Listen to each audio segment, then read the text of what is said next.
Yes, Mataji. Yeah, record start అయింది Mataji. Hare Krishna.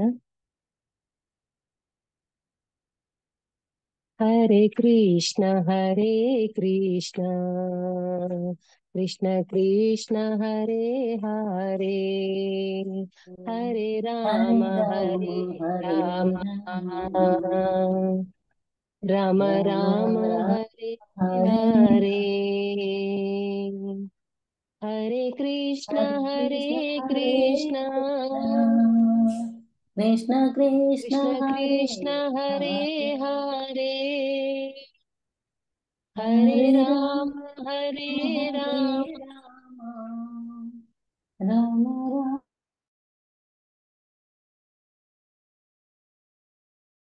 Rama Hare Hare Krishna Hare Krishna Krishna Krishna Krishna Hare Hare Hare Hare Rama Hare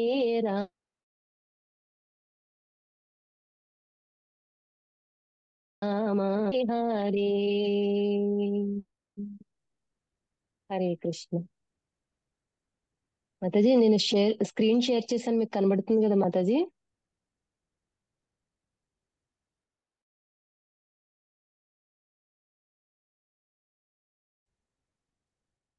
so అందరూ first Shri Shri Radha Damodar భగవాన్ కి, జగన్నాథ్ బలదేవ్ సుభద్రామయ్యాల యొక్క దర్శనం చేసుకోండి. ఇది ISKCON Sagar Nagar deities. So చాలా పవర్ఫుల్ డైటీస్. మనం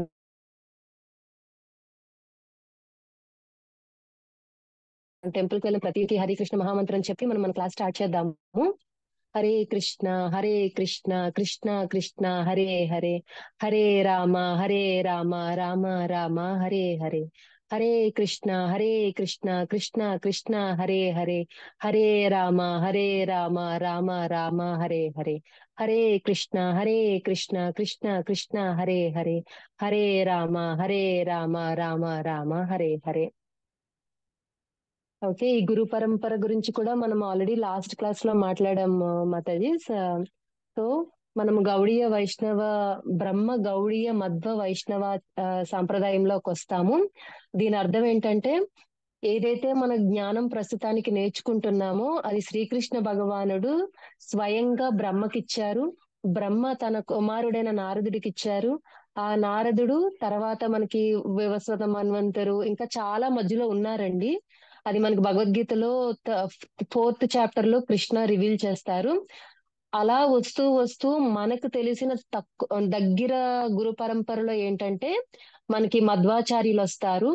తర్వాత తర్వాత చాలా అసలు ఈ హరే కృష్ణ మహామంత్రాన్ని, సంకీర్తన ఉద్యమాన్ని అందరికీ చాటి చెప్పిన వాళ్ళు ఎవరంటే శ్రీ చైతన్య మహాప్రభువు. ఆయన ఒక రకంగా చూడాలంటే ఒక గుప్త అవతారం కింద వచ్చారనమాట. శ్రీకృష్ణ భగవానుడే ఒక భక్తుడిగా వచ్చి హరినామ సంకీర్తనని అందరికీ పంచిపెట్టారనమాట.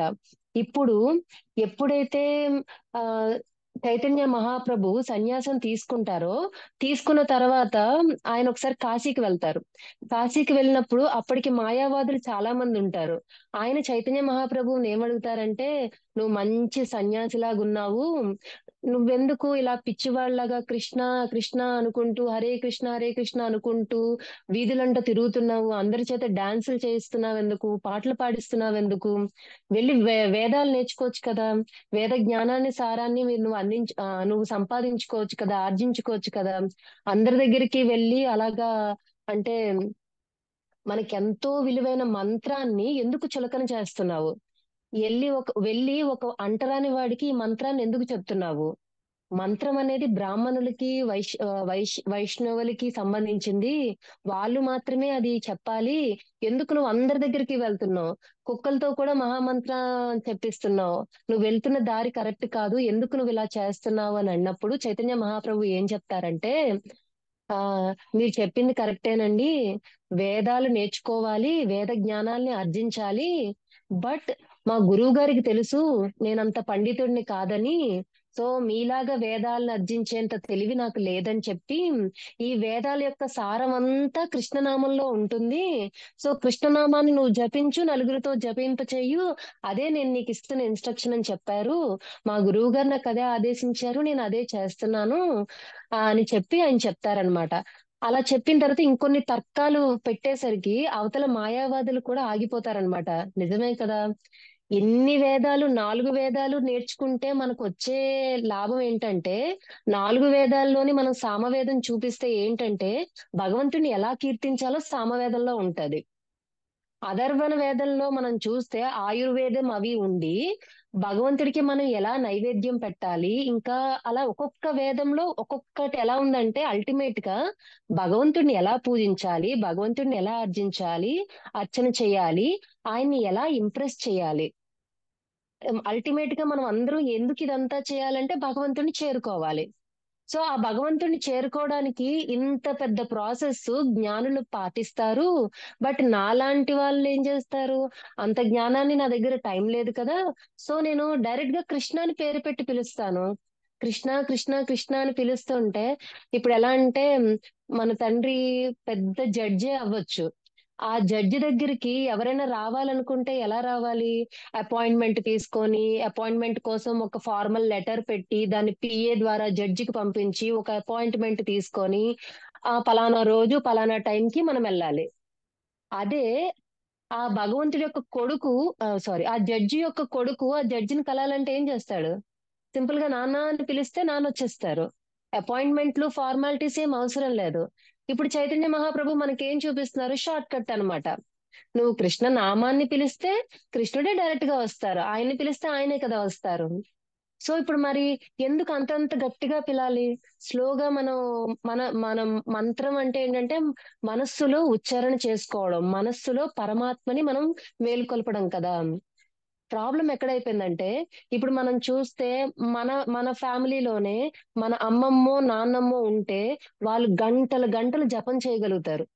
అదే ఆడుకునే పిల్లని తీసుకొచ్చి ఒక గంట కూర్చొని జపం చేయించగలమా? చేయించలేము. ఎందుకంటే 50 ఏళ్ళు 60 ఏళ్ళు వచ్చేసరికి వాళ్ళకి ఇంద్రియాల యొక్క వేగం తగ్గిపోతది. మనస్సు యొక్క వేగం కంట్రోల్ చేసే కెపాసిటీ వాళ్ళకి వచ్చేస్తది. త్రూ ప్రాక్టీస్ వాళ్ళు ఏంటంటే మనస్సుని లగ్నం చేసుకోగని మంత్రాన్ని మనసులో జపించుకొని కృష్ణుణ్ణి వాళ్ళ మనస్సులో వాళ్ళు స్థాపించుకోగలుగుతారు. గాని 10 ఏళ్ల పిల్లాడు, 20 ఏళ్ల పిల్లాడు, 30 ఏళ్ల ఆ వయసులో ఇంద్రియాలు చాలా ఫాస్ట్ గా ఉంటాయన్నమాట. అవి వాళ్ళని ఎటంటే అటు లాగేస్తూ ఉంటాయి. అలాంటి వాళ్ళని ఒక దగ్గర కూర్చోబెట్టి కళ్ళు మూసుకొని నువ్వు మంత్రం జపించు అంటే జపిస్తాడేమో గాని నిజంగా ఆ పని చెయ్యలేరు. వాళ్ళ ఆలోచనలు ఎటో ఎటో ఎటో వెళ్ళిపోతాయి అన్నమాట. సో అందుకు మన చైతన్య మహాప్రభు ఏం చేశారు? నీ కాళ్ళకి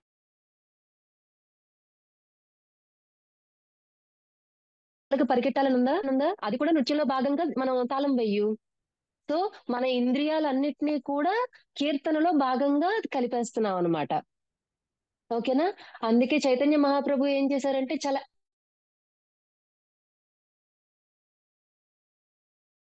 యాక్టివ్ సంగం టెంపుల్ కి వెళ్తాము. వెళ్ళినప్పుడు మనం సంకీర్తన చేసేటప్పుడు, అందరితో కలిసి డాన్స్ చేసినప్పుడు, అందరితో కలిసి సంకీర్తన చేసేటప్పుడు మన ఆలోచనలు ఎటూ వెళ్ళవు.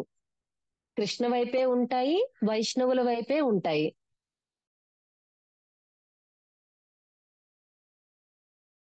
ఎందుకంటే ఈ సంకీర్తనలో భాగంగా చేస్తాం కాబట్టి మహామంత్ర సంకీర్తన ఎంచక్కా జరిగిపోతుంది అనమాట. ఓకే, ఇది చైతన్య మహాప్రభు మనకు చేసిన ఎంతో మేలైన విషయం, హరినామ సంకీర్తన.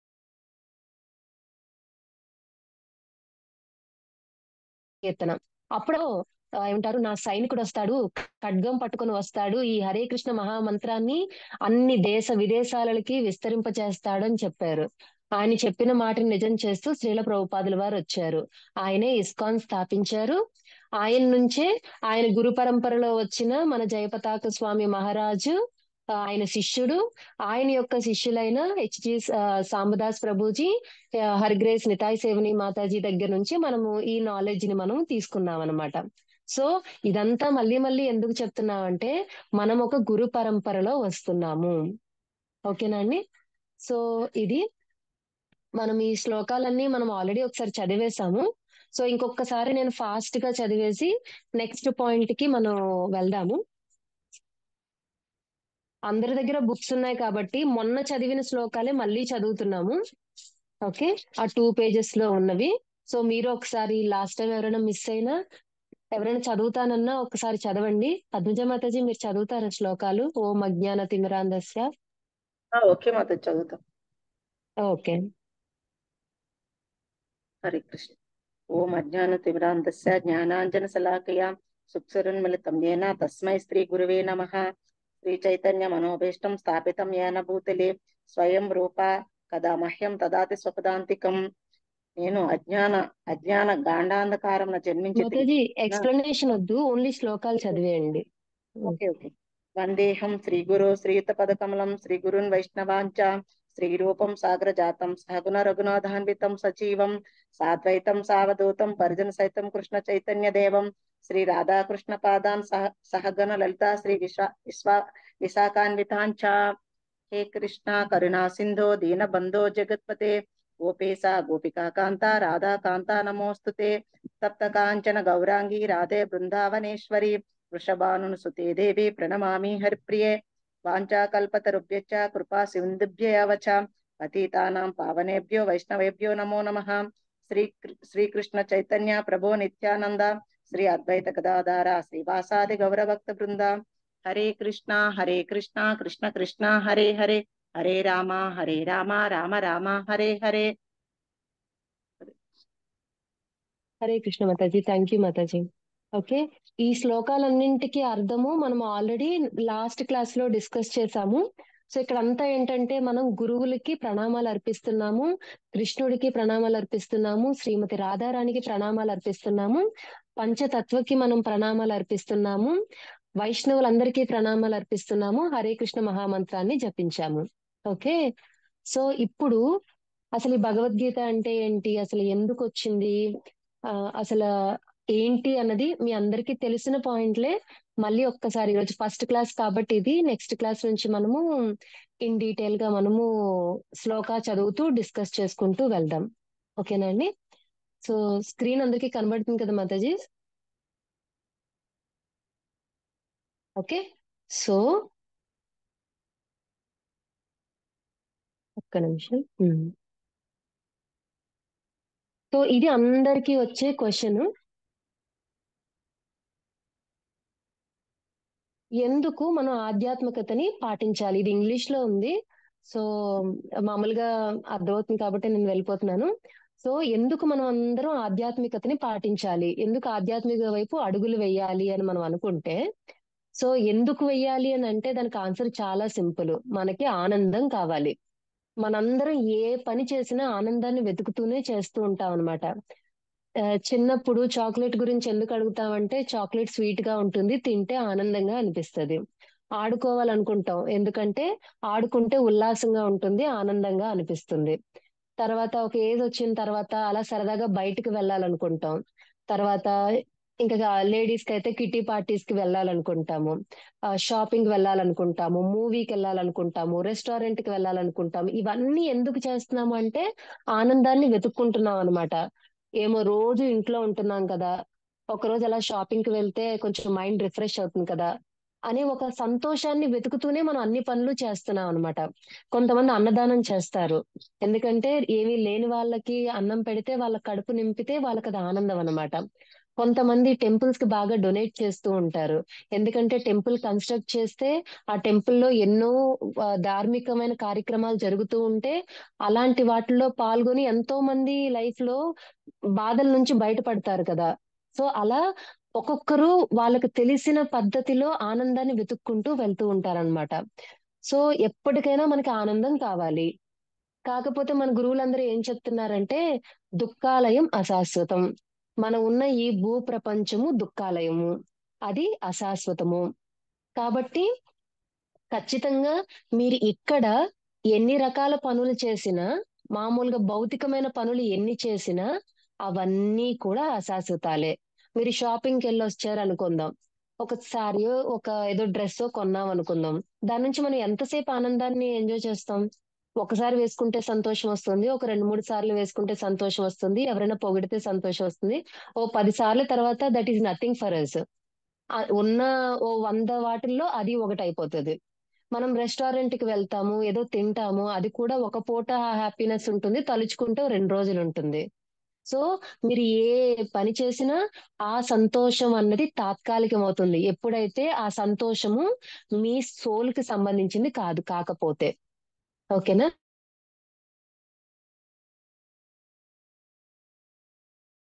మీ సో ఇక్కడ ఆనందానికి 4 రకాలు చెప్పారనమాట.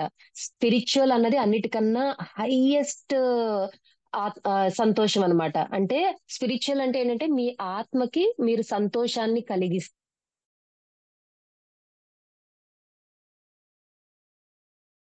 అదే బుద్ధి. మీ బుద్ధికి ఆనందాన్ని ఇవ్వడం అంటే ఏంటంటే, కొంతమంది పజిల్స్ చేస్తూ ఉంటారు, సూడోకు ఆడుతూ ఉంటారు, పజిల్స్ చేస్తూ ఉంటారు.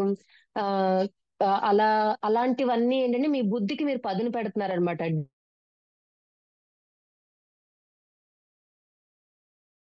డిబేట్లు పాపాలు, మెంటల్ హ్యాపీనెస్. కొంతమంది పెయింటింగ్ వేస్తూ ఉంటారు, ఆర్ట్ చేస్తూ ఉంటారు, కొంతమంది పాడుతూ ఉంటారు. అది మనం మన మనసుకిచ్చే ఆనందం అన్నమాట. ఫిజికల్ ఫిజికల్ గా వచ్చే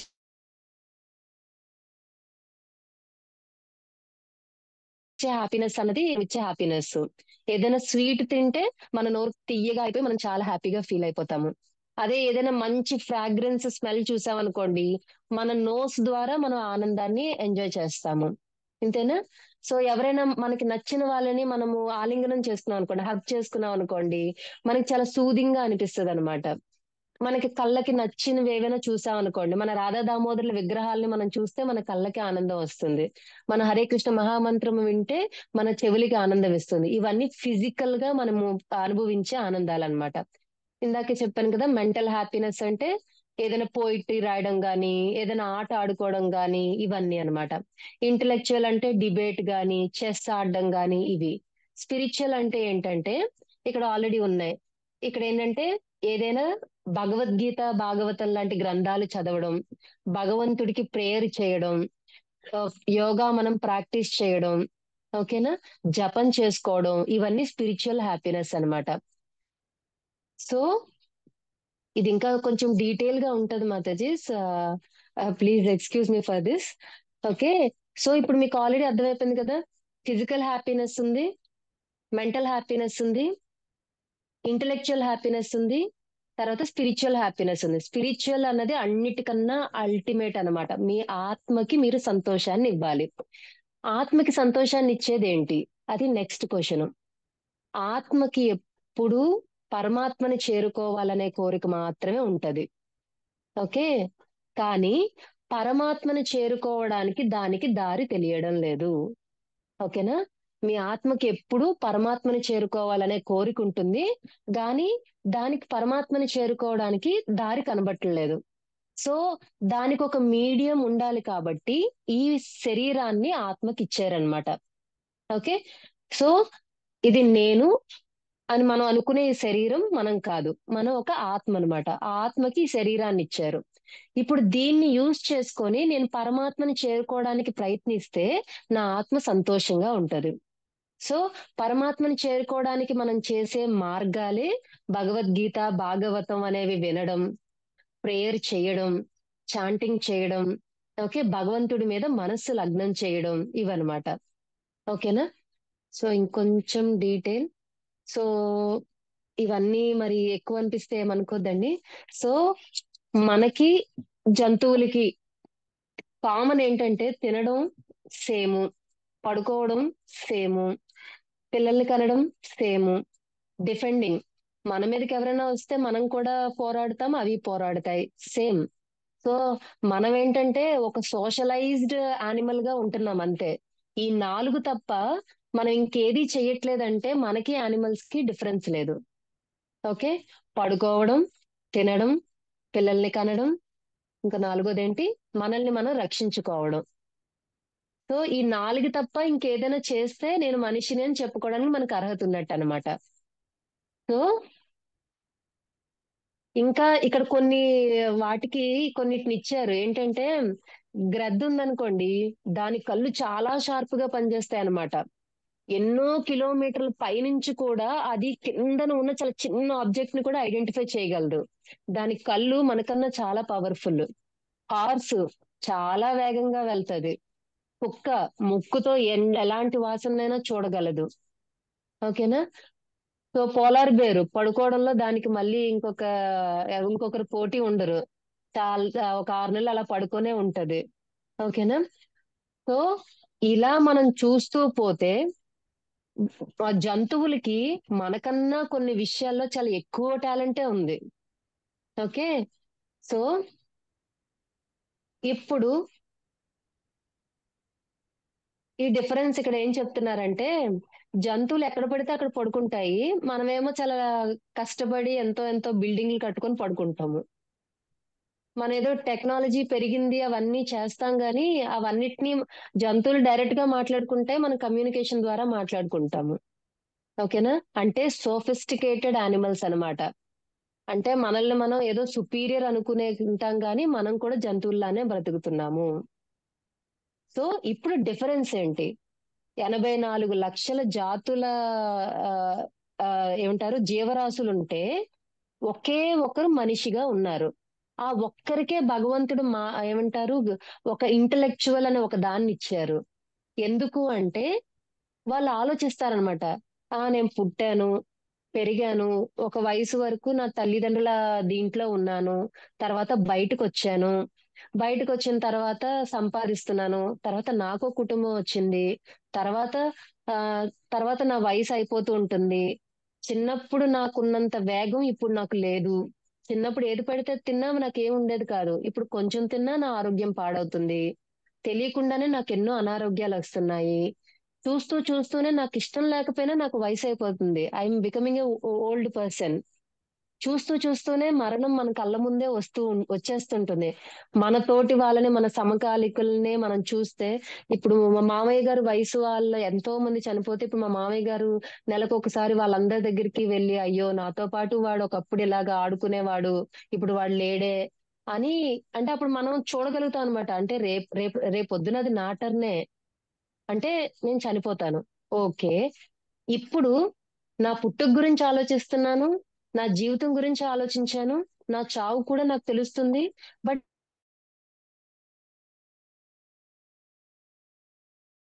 దాని తర్వాత ఏంటి అని ఆలోచించే శక్తిని మనిషికి మాత్రమే ఇచ్చాడనమాట కృష్ణ.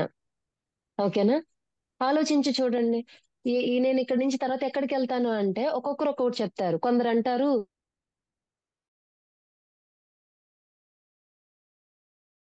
శూన్యంలోంచి లేని దగ్గర నుంచి ఎలా వస్తాము, ఏమి లేని దానికి ఎలా వెళ్ళిపోతాము. సో ఏదైనా ఉన్న దగ్గర నుంచే కదా, విత్తనం ఉంటేనే కదా చెట్టు వస్తుంది. సో అది కాదు. తర్వాత చాలా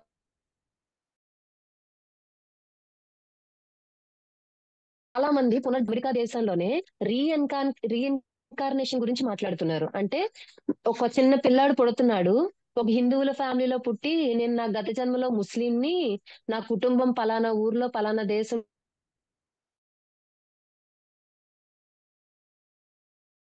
పలానా చోట ఉంది. ఆ బర్త్ మార్క్స్ కూడా మ్యాచ్ అవుతున్నాయి. ఆ అబ్బాయి ప్రతిదీ చెప్పగలుగుతున్నాడు అనమాట ఆ కుటుంబానికి సంబంధించి. అంటే ఎవరైతే ముందు జన్మలో చనిపోయారో వాళ్ళకి గత జన్మ జ్ఞాపకాలు పోకుండా మళ్ళీ ఈ జన్మలో పుడుతున్నారనమాట. సో వాళ్ళందరూ ప్రూవ్ చేస్తున్నారు. అంటే మళ్ళీ జన్మంటూ ఉంది అని వాళ్ళు ప్రూవ్ చేస్తున్నారు. ఓకేనా. మన ఇస్కాన్ లోనే ఆ విషయం ఒకరి విషయంలో అలా జరిగింది. ఒక ఒక అతను ఆ కార్ యాక్సిడెంట్ లో చనిపోయారనమాట. చనిపోయినప్పుడు ఆయనకి పొట్ట మీద నుంచి లారీ వెళ్ళిపోయింది. 2 భాగాలుగా అయిపోయి అతను చనిపోయారు. ఆ టైంలో వీళ్ళిద్దరూ ఇస్కాన్ లో ఉన్నారు. వేరే అతను డ్రైవ్ చేస్తూ అనుకోకుండా నిద్దట్లోకి వెళ్ళిపోవడం వల్ల ఇతనికి యాక్సిడెంట్ అయ్యి పక్క అతను చనిపోయాడు అనమాట. ఇలా చనిపోయిన వ్యక్తి ఒక ఆడ శరీరంలోకి వెళ్ళారు. ఆడ శరీరంలోకి వెళ్ళి ఒక అమ్మాయిగా పెరిగి కొంచెం చాలా చిన్న వయసులోంచే ఇస్కాన్ కి అట్రాక్ట్ అయిపోయి ఇస్కాన్ లోకి వచ్చేసారు. ఆవిడ వేరే అతన్ని పెళ్లి చేసుకున్నారు. పెళ్లి చేసుకున్నా కానీ ఈవిడ చేస్తున్న పనులన్నీ ఒక బ్రహ్మచారి చేసే పనుల్లా చేస్తున్నారనమాట.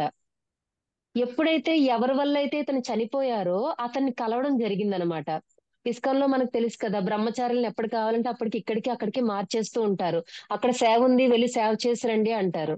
అలా వెళ్ళినప్పుడు తన ఫ్రెండ్ ని తిను కలవగానే తినకి మొత్తం పునర్జన్మ అంతా గుర్తొచ్చేసింది అనమాట. గుర్తొచ్చేసినప్పుడు ఆ తను చెప్పాను కదా, లారీ పైనుంచి వెళ్ళడం వల్ల మొత్తం తన పొట్టంతా రెండుగా విడిపోయిందని. ఇప్పుడు లేడీగా పుట్టిన తర్వాత తనకి గైనిక్ ప్రాబ్లమ్స్ అన్నీ ఉన్నాయన్నమాట. అంటే పూర్వజన్మలో మనం ఏ ప్రాబ్లం తో అయితే మనం చనిపోతామో ఆ ప్రాబ్లమ్స్ ఈ జన్మలో కూడా మనం ఫేస్ చేస్తామంట. అది కూడా సైంటిఫిక్ గా డాక్టర్లు ప్రూవ్ చేశారు. కొంతమందికి ఏమీ ప్రాబ్లమ్స్ లేకపోయినా గైనిక్ గా చిన్నప్పటి నుంచి ఉండకపోయినా అవి వస్తూనే ఉంటాయి. కారణం ఐడెంటిఫై చేయలేరు, ఎందుకంటే పూర్వజన్మలో అక్కడ వాళ్ళు దెబ్బతిన్నారనమాట. అది ఈ జన్మకి రియాక్ట్ అయింది.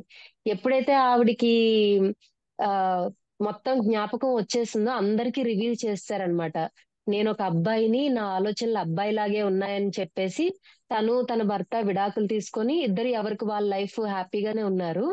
తిను ఇప్పుడేమో ఆ, ఇస్కాన్ లోనే సేవ చేసుకుంటూ ఉన్నారు. ఈవిడ అప్పుడు వెళ్ళి వాళ్ళ గురువు గారికి చెప్పారు. గురువు గారు, నేను ఆ, ముందు జన్మలో నేను మీ శిష్యుణ్ణే, ఆ, ఇలా నేను చనిపోయానండి అంటే అప్పుడు వాళ్ళ గురువు గారు అన్నమాట, చనిపోయే క్షణంలో నువ్వు ఏ అమ్మాయి గురించి ఆలోచిస్తున్నావు అని. ఎందుకంటే అమ్మాయి రూపం వచ్చింది కదా తనకి. మన భగవద్గీతలో కృష్ణుడు ఏం చెప్పారు?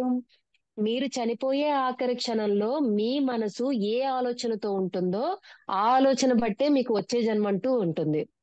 ఓకే. ఇంటి మీద మమకారంతో ఉంటే అదే ఇంట్లో బలిలా పుడతాము. ఎవరి మీదైనా ద్వేషంతో ఉంటే పాములా పుడతాము.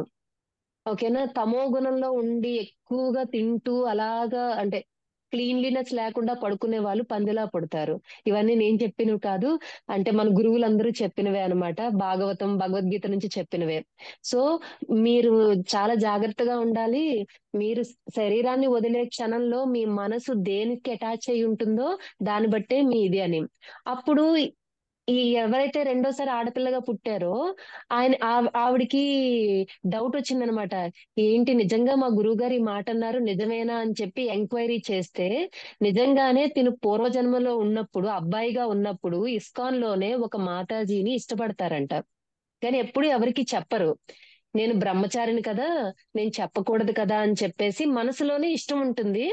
బట్ ఆయనకి బాగా దగ్గరగా ఉన్న ఒక మాతాజీతో అంటారనమాట, నేను బాగా కృష్ణ సేవ చేయలేకపోతున్నాను, ఈ మాతాజీ వల్ల నేను డిస్టర్బ్ అవుతున్నాను, నేను ఈవిడికి దూరంగా వెళ్ళిపోతానని చెప్పి ఆయన అప్పుడు వెళ్ళిపోయారంట.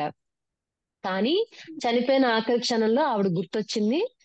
ఈ వింత ఏంటంటే, ఇప్పుడు ఎవరైతే ఆడ ఆడ శరీరంలోకి వచ్చారని చెప్పాను కదా, ఆవిడ రూపము ఈయన ఎవరినైతే ఇష్టపడ్డారో ఆవిడ రూపము యాజ్ ఇట్ ఈస్ గా వచ్చింది. హరే కృష్ణ. అతను ఆవిడ వెళ్ళి కలిసింది. ఆవిడ్ని కలిస్తే, ఏంటి మీరు నాలాగున్నారేంటి అని ఆవిడ అడిగిందంట. అప్పుడు ఇతనేమో వాళ్ళ గురువు గారికి దండం పెట్టుకొని, గురువు గారు నిజమే అన్నారు, నాలో ఒక ఆడవాళ్ళ పట్ల ఆ మోహం ఉండిపోయింది కాబట్టే నేను కృష్ణ లోకానికి వెళ్ళలేకపోయాను. మళ్ళీ ఒక లేడీ కింద పుట్టి నేను ఇలా జన్మ తీసుకోవాల్సి వచ్చింది అని చెప్పి రెండో జన్మలో చాలా తీవ్రంగా తను తపస్సులాగా చేశారనమాట కృష్ణ భక్తిని. ఓకే. ఇదంతా ఎందుకు చెప్పానంటే, పునర్జన్మ ఉంది, భగవద్గీత దాన్ని మనకి మనకి చెప్పింది. సో మన భగవద్గీతలో కృష్ణుడు ఏం చెప్తారంటే, మీరు లాస్ట్ మినిట్ ఏది ఆలోచిస్తారో దాన్ని బట్టే మీ జీవితం, నెక్స్ట్ జీవితం ఆధారపడి ఉంటుంది. మీరు నన్ను ఆలోచిస్తారా, నా దగ్గరికే వస్తారు. విష్ణువుని పూజించి విష్ణువుని ఆరాధిస్తారా, విష్ణువు యొక్క లోకం వైకుంఠానికి వెళ్తారు. లేదు, మీరు నరసింహస్వామికి పూజ చేస్తారా, నరసింహస్వామి వైకుంఠానికి వెళ్తారు. వైకుంఠం అంటే ఒకటే కాదు, ఒక్కొక్క అవతారానికి ఒక్కొక్క వైకుంఠం ఉంటుంది. మీరు రామచంద్రమూర్తిని పూజిస్తే రామచంద్రుడు ఉండే వైకుంఠానికి వెళ్తారు. ఓకే. సో కృష్ణుడిని పూజిస్తే గోలోకం, కృష్ణుడి యొక్క వైకుంఠం గోలోకానికి వెళ్తారు. సో ఇదంతా ఆలోచించే జ్ఞానం మనకి ఫస్ట్ రావాలి. ఓకే, పుడుతున్నాను చేస్తున్నాను, నాకు అనారోగ్యం వస్తుంది, దీని తర్వాత ఏంటి నేను అని ఆలోచించగలిగినప్పుడు మాత్రమే మనము సీరియస్ గా తీసుకోగలుగుతాం కృష్ణ భక్తిని. ఓకే. సో ఇక్కడ ఇంకొక ఫస్ట్ క్వశ్చన్, ప్రతి ఒక్కరూ ఏదో ఒక ప్రాబ్లం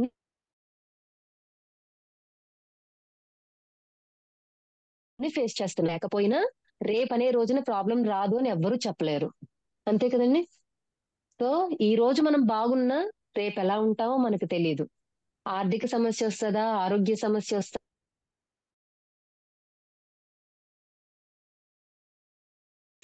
ఇంకే వెళ్ళిపోతూ వెళ్ళిపోతూ మనం చూసాం కదా. బ్రిడ్జ్ కింద ఆఫీస్కి వెళ్దామని నుంచుని ఉంటే బ్రిడ్జ్ పై నుంచి కారు వచ్చి వాళ్ళ మీద పడడం ఏంటి, వాళ్ళు చనిపోవడం ఏంటి. సో కష్టం ఎప్పుడు ఎటు నుంచి ఎలా వస్తుందో తెలియదు. సో ప్రతి ఒక్కరూ సఫర్ అవుతున్నారు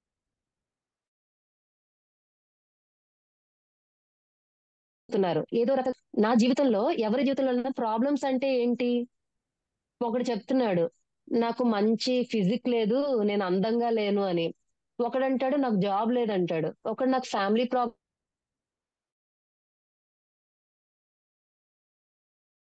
అంటాడు, ఏమో నాకు గర్ల్ ఫ్రెండ్ లేదంటారు. ఒక్కొక్క లెవెల్లో ఒక్కొక్క ప్రాబ్లం ఉంటది. కానీ నిజంగా ఇవన్నీ ప్రాబ్లమ్సా అని మనం చూస్తే మన భాగవతం భగవద్గీతలు ఏం చెప్తున్నాయంటే ఇవి ప్రాబ్లమ్స్ కావు. నిజంగా ప్రాబ్లమ్స్ అని చెప్పాలి అంటే ఈ మూడు సాటిస్ఫై అవ్వాలి. ఏంటంటే ఫస్ట్ వన్, ఆ ప్రాబ్లము అందరికీ సమానంగా ఉండుండాలి. చిన్న పిల్లల నుంచి పెద్ద వాళ్ళ వరకు ఎవరికైనా ఆ ప్రాబ్లము సమానమే. గొప్ప వాళ్ళు అయి ఉండొచ్చు, పేదవాళ్ళు అయి ఉండొచ్చు, ఏదైనాను ఏ కంట్రీ అయినా వాళ్ళకి ఆ ప్రాబ్లం కామన్ అయి ఉండాలి. నెక్స్ట్, ఆ ప్రాబ్లము ఎవ్వరు అందరూ వద్దనుకుంటారు, నాకు వద్దు ఈ ప్రాబ్లం అని అనుకుంటారు, కానీ అవాయిడ్ చేయలేరు, అనుభవించాల్సిందే. ఈ మూడు క్వాలిటీస్ ఉన్న ప్రాబ్లమ్స్ నే నిజమైన ప్రాబ్లమ్స్ అంటారనమాట. అర్థమైందా మాతాజీ? ఓకే. నిజంగా ఒక సమస్య అంటే ఏంటంటే అది అందరికీ సమస్య అయి ఉండాలి, అందరూ అది నాకు వద్దని అనుకోవాలి, కానీ అందరూ తప్పకుండా అనుభవించి తీరాల్సిందనమాట. ఓకే. ఆ సమస్య ఏంటో ఇప్పుడు చూద్దాం. ఫస్ట్ సమస్య ఓల్డ్ ఏజ్. ఎవ్వరూ నేను ముసలైపోవాలని అనుకోరు. ఓకే. వీళ్ళు చూడండి, లెఫ్ట్ సైడ్ ఉన్న వాళ్ళు ఏజ్ లో ఉన్నప్పుడు ఎంత బాగున్నారో, వాళ్ళు వద్దనుకున్నా ముసలైపోతారు. నేను ఇంకా నా చిన్నప్పుడు 15 ఏళ్ళప్పుడు ఉన్న ఏజే నాకు గుర్తుంటది, అవే బాగున్నట్టు అనిపిస్తది. కానీ వీ హ్యావ్ టు యాక్సెప్ట్. మనం బయట ఎంత మేకప్ వేసుకున్నా మనం దాన్ని మనం ఆపలేము. నెక్స్ట్ సమస్య డిజీజ్. ఎవ్వరూ నాకు రోగం రావాలని అనుకోరు, అందరూ స్ట్రాంగ్ గా ఉండాలని అనుకుంటారు, యాక్టివ్ గా ఇండిపెండెంట్ గా ఉండాలనుకుంటారు. బట్ ఏ సమస్య ఎప్పుడు వస్తుందో తెలీదు, వస్తే అందరూ దాన్ని యాక్సెప్ట్ చేయాల్సిందే. డిజీజ్, జబ్బుని ఎవ్వరూ తప్పించుకోలేరు. నేను ఎప్పుడు హెల్దీగా ఉండాలనుకుంటాం కానీ ఉండలేము. ఓకే. ఇవి రెండు కాకుండా బర్త్, ఇది మీకు ఐడియా ఉందా మాతాజీ? ఒకవేళ మీటింగ్ గనుక ఎండ్ అయిపోతే మళ్ళీ మనం జాయిన్ అవుదాము. ఈ రోజు కొంచెం ఎక్కువ టైం తీసుకుంటాను, బేసిక్స్ కాబట్టి. ఓకే. ఇతను గౌతమ బుద్ధుడు అనమాట. ఈ రైట్ సైడ్ ఉన్న అతను గౌతమ బుద్ధుడు. ఓకే.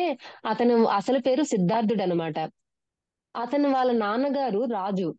ఆ రాజుకి పురోహితుడు ఏం చెప్తారంటే, నీ కొడుకు ఒక సన్యాసి అయిపోతాడు, వైరాగ్యంతో వెళ్ళిపోతాడు, రాజ్య బాధ్యతలు తీసుకోడు అని చిన్నప్పుడు చెప్తే, నా కొడుకుని అసలు బయటికే పంపించను, రాజకోటలోనే పెంచుతాను, అన్ని లగ్జరీస్ తో పెంచుతాను, అప్పుడు ఎప్పుడు వాడు గడప దాటి వెళ్ళడు కదా అని చెప్పేసి రాజకోటలోనే ఉంచుతాడు.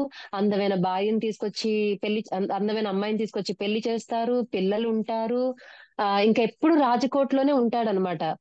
అయితే ఒకానొక ఏజ్ లో ఒకానొక టైంలో అడుగుతారనమాట, నాన్న నేను ఒక్కసారి బయటికి వెళ్ళాలనుకుంటున్నాను అంటే, ఇప్పుడు వాళ్ళ తండ్రి ఏమనుకుంటాడంటే, ఏముంది ఇంత లగ్జరీని చూశాడు, ఇంత కుటుంబం ఉంది, ఇప్పుడు ఏం డిస్టర్బ్ అవుతాడులే, చిన్నపిల్లాడు కాదు కదా అని ఒక్క రోజు తన రథసారథినిచ్చి పంపిస్తారు. ఒక్కసారి బయటకు వచ్చేసరికి ఈ ముసలాయన బాధపడడం చూస్తాడు, చేతికి కట్టు కట్టుకొని తలకు కట్టు కట్టుకొని.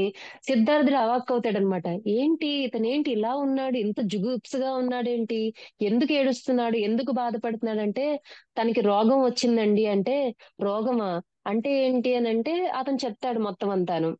ఇది ఎవరైనా ఫేస్ చేయాలండి, అనారోగ్యం అన్నది కామన్ అని చెప్తారు. అవునా, ఇది అందరూ ఫేస్ చేయాలా అని అనుకుంటారు. తర్వాత ఒక చనిపోయిన డెడ్ బాడీని చూస్తారు, ఏంటి అతన్ని కట్టెల మీద పట్టుకొని తీసుకెళ్తున్నారు అని అడుగుతారు. అడిగితే చనిపోయాడండి అంటే, చనిపోవడం అంటే ఏంటి అని అడుగుతాడు సిద్ధార్థుడు.